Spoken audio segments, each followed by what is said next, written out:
Welcome to Sevilla, the capital of Andalusia and Spain's fourth largest city. For a brief moment in history, just after Columbus, this was the richest port in Europe, a city that would go on to shape so much of Spanish culture, from flamenco to tapas. Over the next 2 days, we'll explore its most iconic sites, wander through its historic neighborhoods, and dive into the local food scene. This is our first stop in Andalusia and the perfect place to begin understanding the region's layered history. We arrived this morning and we're starting right in the heart of the city at the Cathedral and the Giralda Tower. Catedral de Sevilla is the largest Gothic cathedral in the world and the third largest church overall after St. Peter's Basilica in Rome and St. Paul's Cathedral in London. It was built on the site of the city's former mosque, and according to legend, when construction began, the city council declared, "Let us build a church so beautiful and so grand that those who see it will think we were mad."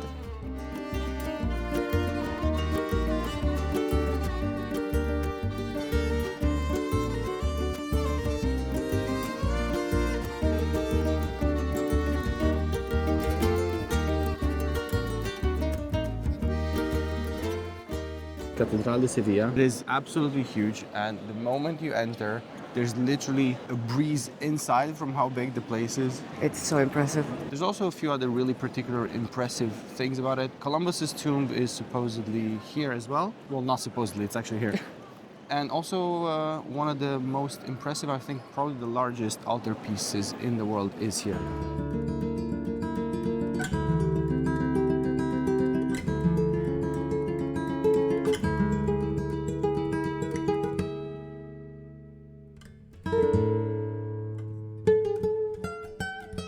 So this cathedral was built starting 1401, and in the upcoming years, centuries, they brought all this gold from the Americas. So at the time, Sevilla was basically the port through which all the boats that went to and came from the New World would arrive at some point, and therefore they had so much gold brought from the Americas. This absolutely huge altarpiece behind us, which is the largest in the world and by far the most impressive that I've ever seen. This is all made out of America's gold. I don't really have any words to describe it because I've genuinely not seen anything like it ever before. Yeah, so you can basically take a seat and just admire the intricate gold work, I guess. It's incredible. And there are so many other gorgeous details. What I do love probably the most, I think, is the stained glasses. Mm-hmm. They're incredible. Beautiful, yeah. You could wander here for hours, I think. But for now, we're just gonna wander next door where we're gonna see a beautiful, beautiful view over Sevilla, hopefully. Hopefully. We'll see. Let's see.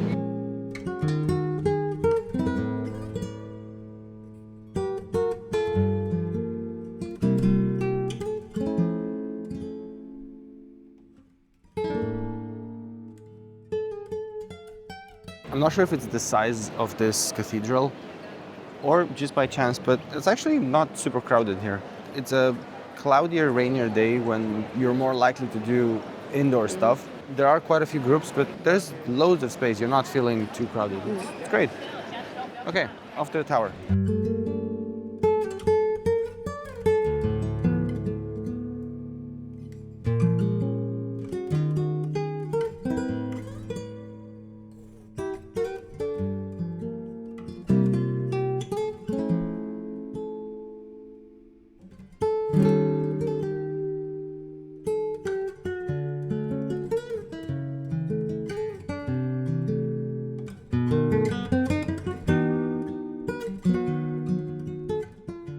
We went up to the tower and back down. We would have liked to vlog there, but it was genuinely impossible. It was so windy. And crowded as well. And extremely crowded. Yeah.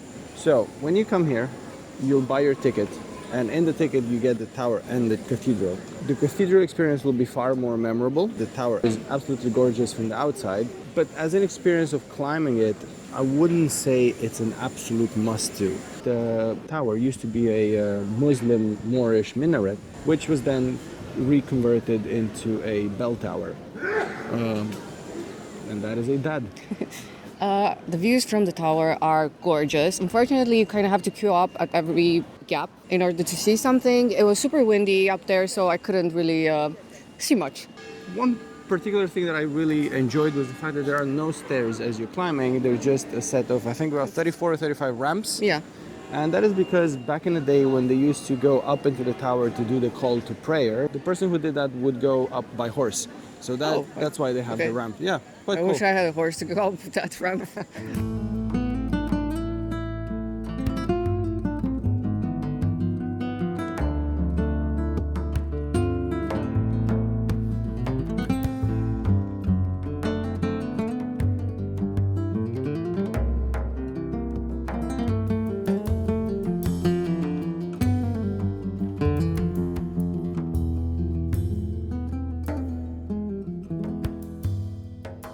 A veces pienso en ti y me llena de pasión. A veces pienso en ti, me entra miedo. A veces pienso en ti, me trae la ilusión que quiero, que puedo seguir mi camino.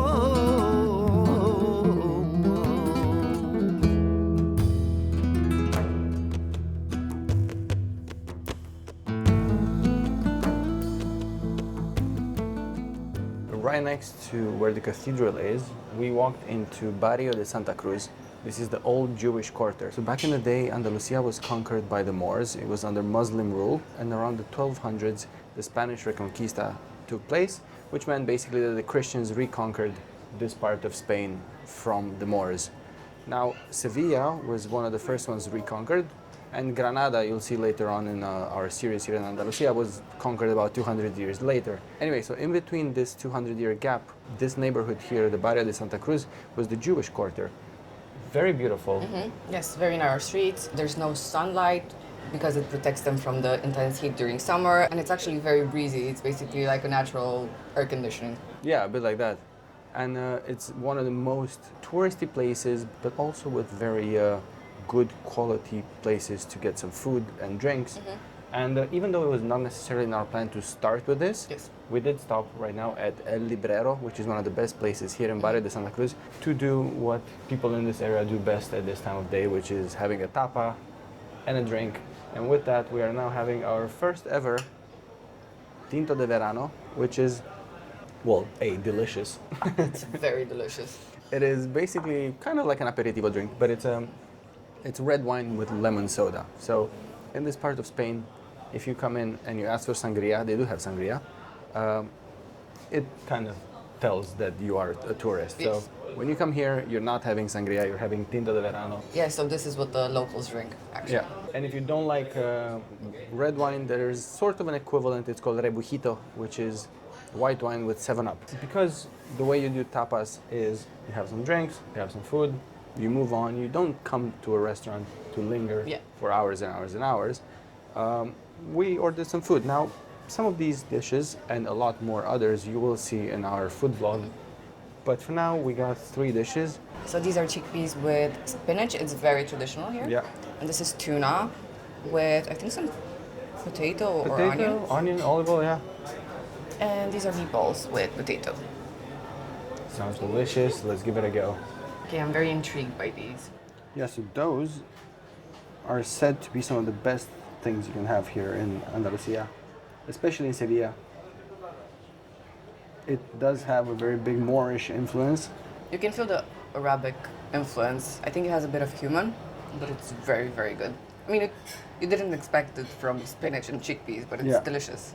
But yeah, obviously the food reflects the heritage of a place, and so does the architecture. So what we'll see in the next few weeks here in Andalusia is a lot of Spanish influences, obviously, and a whole lot of Arabic influences in the food, in the architecture, in everything really. I had my first bite of the garbanzos, the spinach with chickpeas. Delicious, right? Oh my god, how is it this good? It's so creamy, it's amazing. Yeah, it's creamy. Really, really good. But I will have my first bite of the meatballs. Good? They're pork, right? I don't know. You don't care. How is everything so good? We didn't just stop in this place, we knew this place was good. Unbelievable. The Tinto de Verano, fantastic. The food is fantastic. And the place is really cool, right? Taste the tuna. Amazing, Oh my right? god. It's very meaty and very generous. Very generous portions. So, these portions are not small, although they are advertised as Yeah, tapas, yeah. as small. So you normally pay for these about between 4 and 5 euros per piece, and you can get each one of them as a size of a main Yeah. for about 13 to 14, so about 3 times the price. I would assume probably at least 3 times the size as well. But if you get 3 times the size of this, Yeah. that's so much.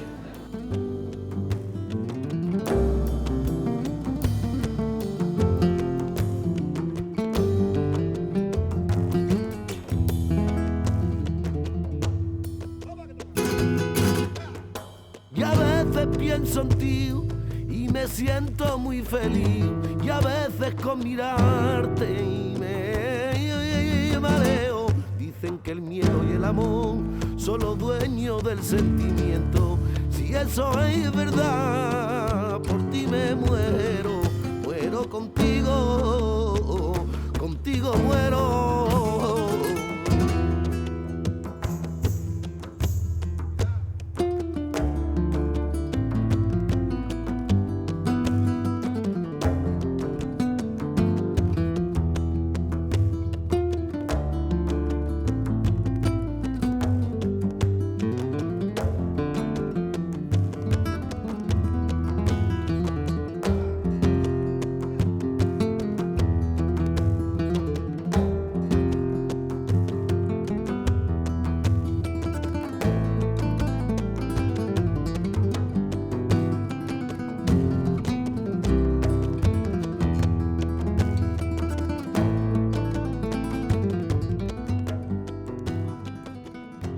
So in case you couldn't tell, we are sitting down again.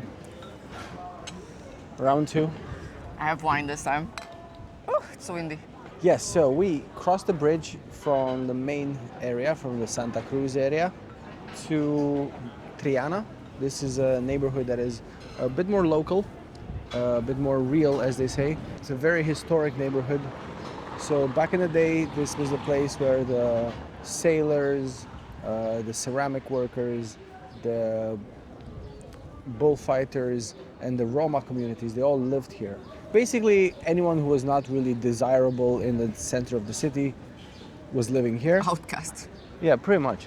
And immediately, the one thing that stood out in this part of town was the ceramic work. Not only are there ceramic shops everywhere, every few meters there's a ceramic shop. Yeah, I wish we could buy stuff, but our luggage is packed to the brim, so I don't think we can buy anything for home.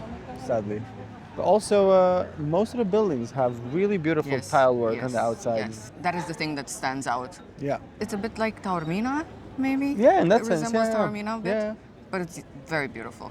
And also another thing that really stands out is, well, basically much like the whole of Sevilla, the number of orange trees on the streets. And most of them actually still have a lot of oranges. Apparently you can't eat them, right? They're bitter No. or something. Yeah, apparently a lot of them actually they ship out to the UK We'll take them.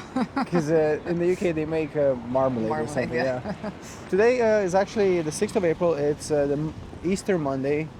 Semana Santa, this is the Holy Week just ended, which is absolutely huge here in Andalusia. Still, many of the buildings are fairly dressed for holidays. You'll see all kind of different outfits on buildings. Really interesting. Yeah, and some restaurants are still closed because of that. Yeah, especially today. Yeah, today. Okay, so we sat down, we got a drink, and of course we have to get some tapa because We that's were just how it coerced. works. So we have some almonds, some local pork loin with sherry wine and olive oil, Oh, interesting. and some Iberian ham, like jamón ibérico croquetas.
All right, we are back on Isabel II Bridge, crossing back from Triana. As you can see, Quite windy. it's not quite summer, not quite yet. We were expecting golden hour, but was, it's more of a gray hour. It's kind of like a blue hour almost, yeah. We're headed back towards home slowly. There is one more bar very close to where we're staying, where we might stop. It's very local, very chill vibes. Today we did go to Triana, more local neighborhood. But for now, we're headed back to the main area of the town, where we will be spending most of tomorrow as well, exploring the main sites and also the food scene, of course. Yeah, today's been more chill, but tomorrow we will be grafting.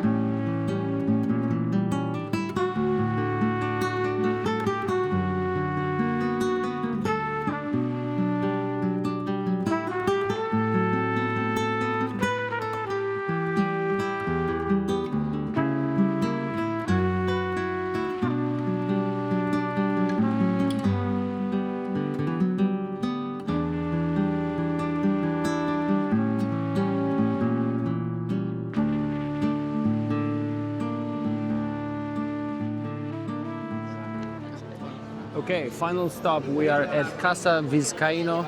This is a very, very, very, very local bar. It was opened in the 30s, and it's just the way you would imagine a very local bar. People are yelling over the counter to get their orders. They've got different types of tapas. They've got loads of different drinks. I'm having a caña, which is a beer that's only 200 ml. And I'm having a white wine, which so far has been very, very good. Very nice. So this is the second one, and they've both been very, very good. And Well, not second one here, second one. No, yeah, like today. Yeah. And I managed to snatch a table. It was very coveted. We're gonna hang out here for a bit. It's really, really cool. They do have loads of local drinks as well. They've got orange wine, like wine made out of oranges. They've got the local vermouth. But I'm not sure we're gonna have these now because we will have those for our food vlog. So we'll save it for now. We'll just stick to what we know. We'll stick to what we know, exactly. The wine is really good, the beer is great, and the prices are very low. Like we ordered these two and this tapa, which is basically some cheese with some tuna, and the whole thing was €8. So not bad. If you are in central Seville, you cannot miss this place. There's quite a few tourists, but there's definitely loads of locals as well. Yes.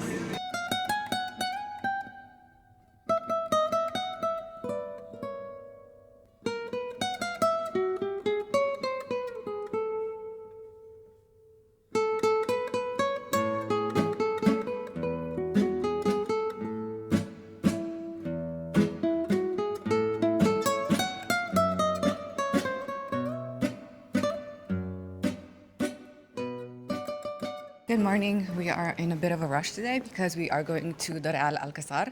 We have a time slot booked, so we have to make it on time. We just stopped to grab a quick breakfast at a very local spot. We had 2 tostadas and they were really good. Yours was, I think, exclusively with Spanish cheeses. Cheese on cheese. On cheese. On cheese. And mine was with a whole bunch of different cuts of pork. Something called a pringa, very local to Sevilla.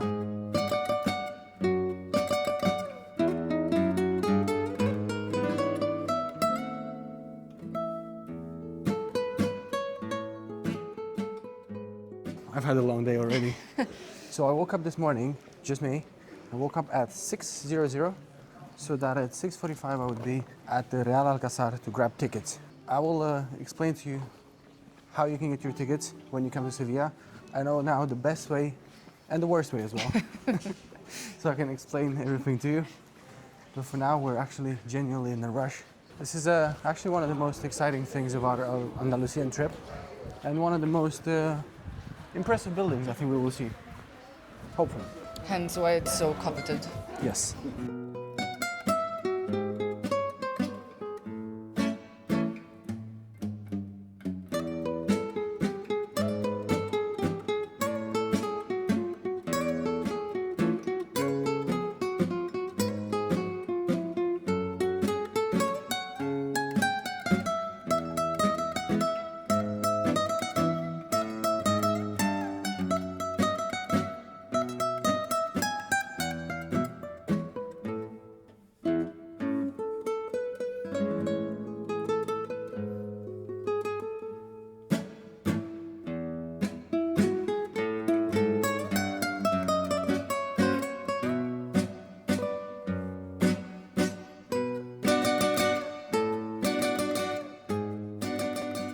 We made it into the Real Alcázar. This is the main fortress of Sevilla.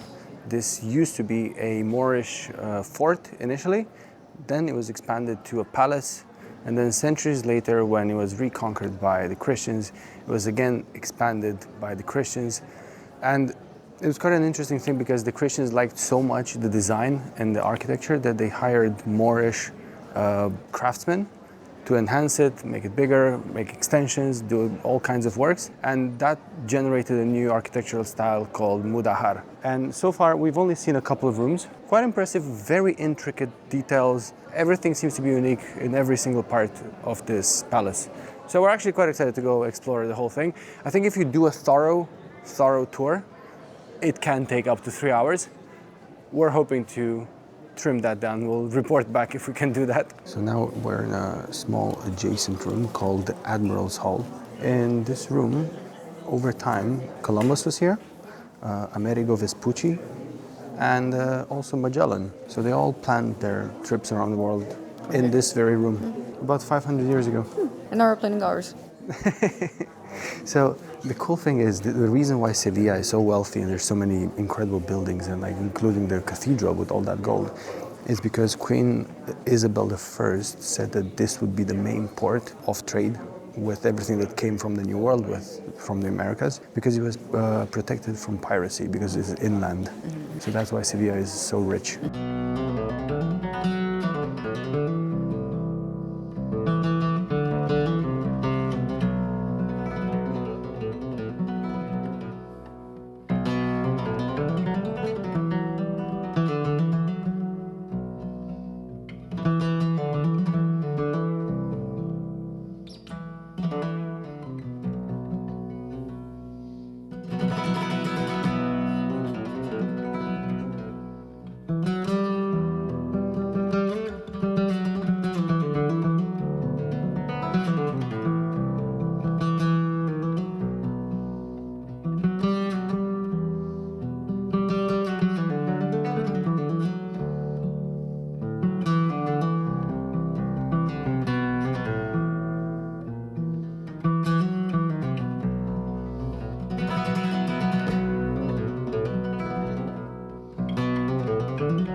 The fact that they have a certain number of people that they allow inside for every given time slot is amazing, I think, because we can actually enjoy it. So for those of you that don't know, this is where part of the Game of Thrones series was filmed. In this Alcázar here, they filmed the Dorne section of the storyline. After they finished filming, they said that they loved Seville, they loved the Alcázar, but they will never come back again because they were charged too much money. Apparently to actually close it down for months and months and months so that they can film was absolutely extremely expensive. That's the first time I saw Pedro Pascal. Yes, that was the first time I became number 2. What a day.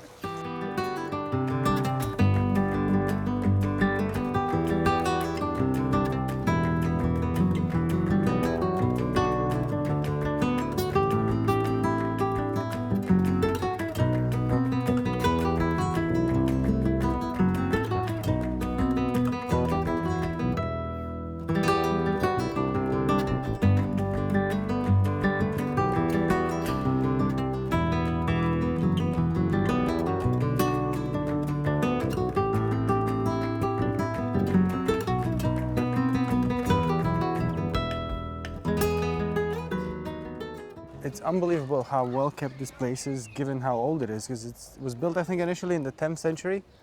The gardens are so beautiful. I mean, the palace itself is stunning. It's so intricate. Especially if you are into architecture, Yeah.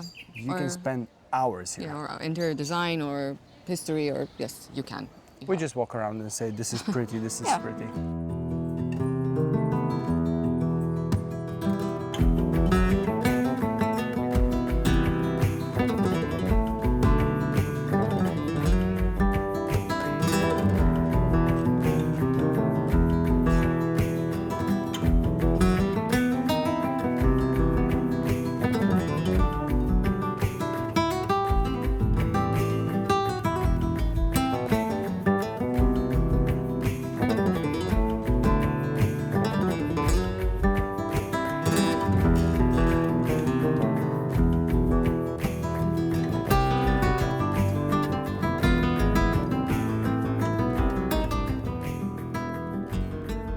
So we are now beside Mercury's pond. That is a statue of the god Mercury behind.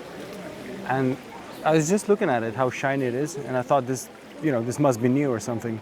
But apparently it's 500 years old. This is a very beautiful, not just the pond itself, but the wall with all the paintings, the frescoes, I guess. Yeah, and it's one of the more popular points of the whole palace as well. But we are almost done. This is right next to the exit. We spent at least half an hour walking through the gardens. It is absolutely magical. Yes.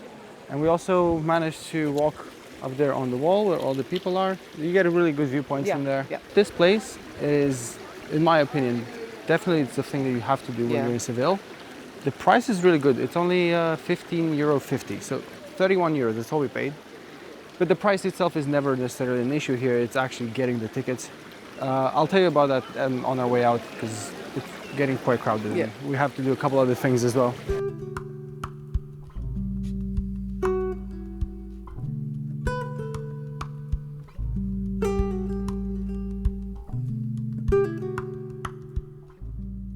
We're out, and let me tell you how you can get in. So there's a few options. The best by far and the easiest, and I don't think it's the most expensive, and even if it is, it's just like €1 or €2 extra, is getting your ticket on Get Your Guide in advance. Weeks, months, Even, yeah. however long you can. You can also find tickets for slots up to about a week in advance on the official website, so you can do that too.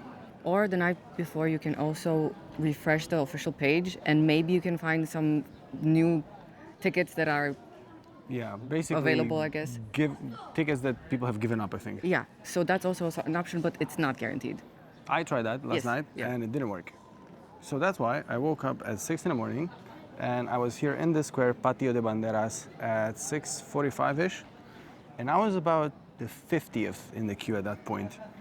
Bear in mind the ticket office only opens at 9, so until 9 the queue was formed all around this little square. There must have been hundreds of people, and you need to have with you the passports of everyone that you want to get a ticket for. So I had both of our passports, but there were people in front of me who had up to like 13 passports for the whole group. Yeah.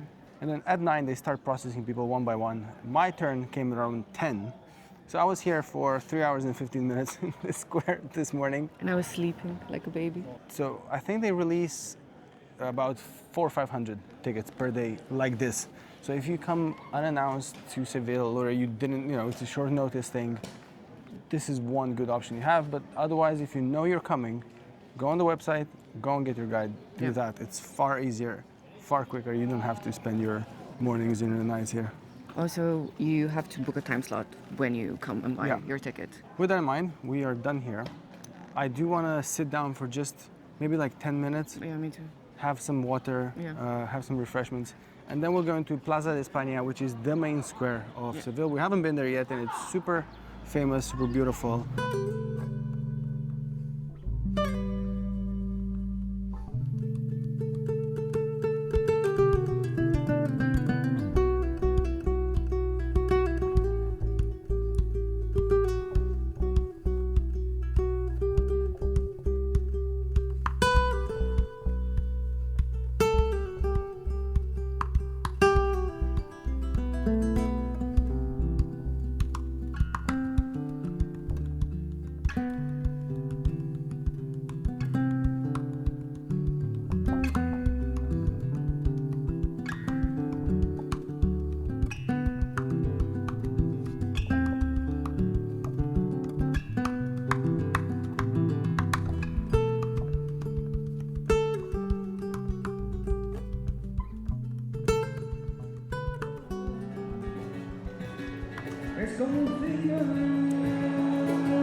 We've been walking through Parque Maria Luisa and now most recently through Plaza de España.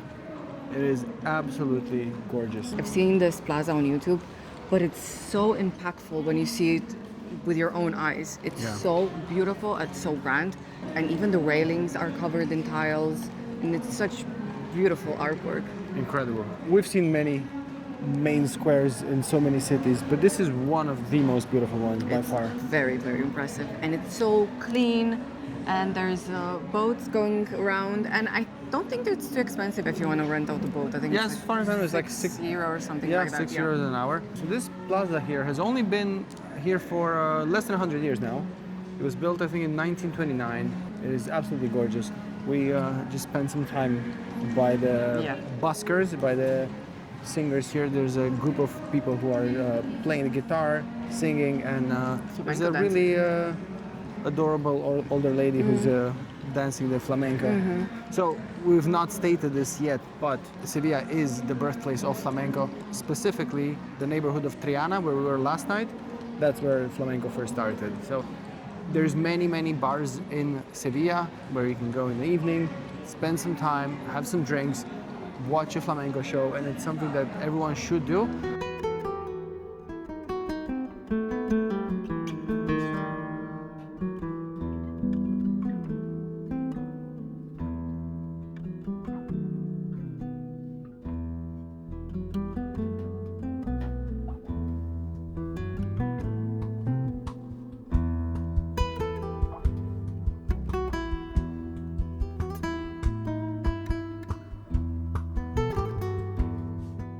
Oh man, Sevilla is so charming. I fell in love with Sevilla. I wonder what it's like in full season when it's extra crowded, perhaps.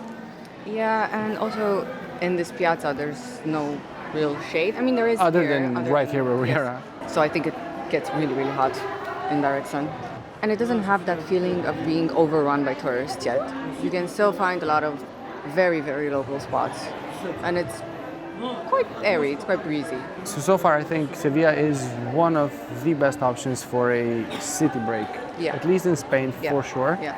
Hopefully, the rest of Andalusia will be just as beautiful and charming, and I think it will be.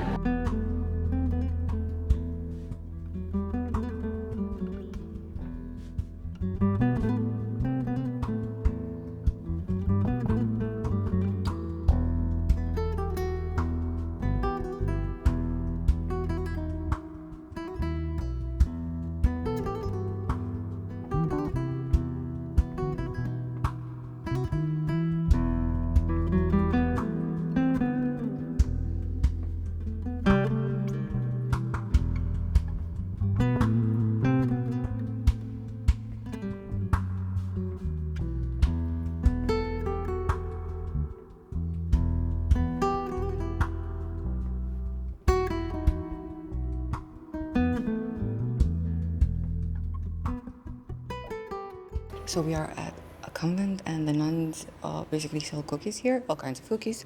We will be going with the cortadillo, and apparently those are the best.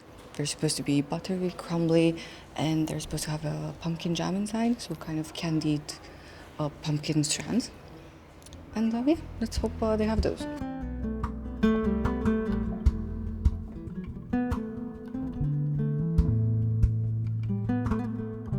We came to this convent here, the Santa Ines. There's multiple. I think this one's open a bit later in the day. But with that, it means that most or some of the cookies that they have are out of stock. So we only had a very few limited list of options, and we chose one that's supposedly with cinnamon. They sell a dozen in a bag, which is kind of a lot. So I took the initiative to trade with the people that bought before us. So we traded half a dozen for half a dozen. So now we have two different kinds. What did they have? These are the almendradas, the ones with almonds. Okay. They're like, I think they're like normal, like sort of amaretto, Italian style, I guess. But normally here you would get things that have quite a lot of Moorish influences, which was cortadillos, the one we wanted to get. But Yeah, very old recipes, basically. yeah, so these are old recipes that the nuns have kept since the Moorish times. But well, anyway, I'm sure they're good anyway. 12 cookies for €5 is not a lot, but I do feel like it would be great if they would offer smaller quantities so you can try different things. Yeah. Or like mix and match. Yeah, get like two of it. Because I mean, they are each individually wrapped anyway, so it doesn't really make sense. They could have like mixed bags. Okay, this is the cinnamon one. It's called polvorones. I just looked. Polvorones. It's very crumbly and it smells like gingerbread. And I do like gingerbread. It's good. It's very crumbly and it's not too sweet, and it has sugar powder on top. Good. I like the texture. Melty. Is it cinnamony? Is it Christmassy? Nice. It is very Christmassy. Who doesn't want Christmas in April on Easter? It's very good. And it will go great with coffee. This is the other one, the almendradas. You can see it's got almonds. By the way, Hora liked the one with cinnamon. That was really good. You can tell when when the cookie like this is made with lard. Lard, yeah. It's so crumbly. Very good. Better than the other one? It's a bit more discreet. I feel like the other one was a bit more flavorful, but it's very good. Same texture? It's less crumbly, Okay. Less lardy. less lardy for sure. I think this one probably doesn't even have any lard. Very good. You can really taste the almonds. I like it. So it's not a tourist trap. It's actually, they are actually good. For sure, it's a touristy experience. Yeah. It's fun. It's different. It's probably more fun when you know what you're doing, because now we were a bit lost because we had 3 options and they were all out of stock. But yeah, normally it's very straightforward and smooth. Drop the money, pick up the bag. It's like a drug trade or something. Nice. Oh, yeah, okay. Sure, let's go with that. I can only assume.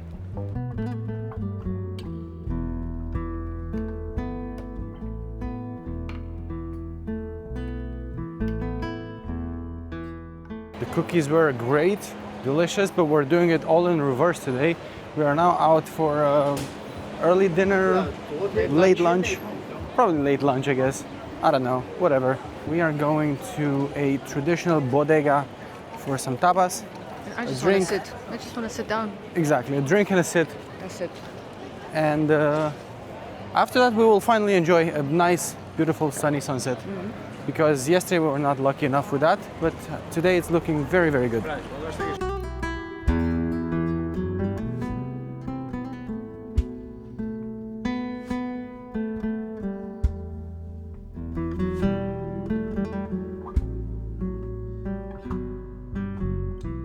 Okay, we have a portion of fried eggs, huevos, with actual fries and with type of local sausage. Looks good. It, hearty. yeah, it reminds me of childhood somehow. We used to have this every now and then. Fries with fried eggs, right? And with sausage. Oh, I didn't have the Everything sausage. fried. But it was homemade at least. It's very good. I mean, I mean, how I'm can sure you it go is, wrong yeah. with this? I only ordered this because most of the other dishes are fairly traditional, and we have them on the list for the food vlog. So I just wanted to try something else because I know next time we'll have all the other ones on the menu anyway. I have to say that those fries speak to me. They do, but they speak a different language. Hi. We did find a really nice setting here outside on the terrace. It's very empty now because it's kind of an odd hour to have. I was gonna say, because Lunch we're or eating dinner. in between now, Yeah. there's nobody here. So Yeah. most of the tapas places here, maybe I've said this before, are closed between about 4:30 and 8. This is right in that gap, and this is one of the maybe 30 to 40% of the restaurants that are open at this hour. But this is a very old and traditional bodega, so it's a good spot.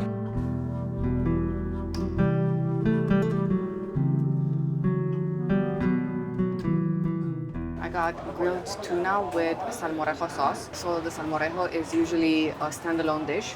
It's like a gazpacho, but it's creamier. It's made out of tomato, olive oil, garlic, and on top of it you put boiled eggs and Jamon. jamon, yeah. But yeah, this is a Twist. twist. Yes, I'm sure it's gonna be good. Of course it is. It's quite a bit of oil. It is good. It's really good. It's very well seasoned. It's a good combo. Nice. Do you like it enough so that I don't get a taste of it, or do you like it enough You so can I... have a taste. So they have two sizes, tapa and Yeah, the normal bigger plate, yeah. portion. Yeah. So I got the bigger one. It's quite a lot of olive oil too. Yeah. Well, I mean, we are in the land of olive oil, so it's good olive oil. as you will see in our upcoming vlogs, this is the part of the country where you get the best olive oil in the world.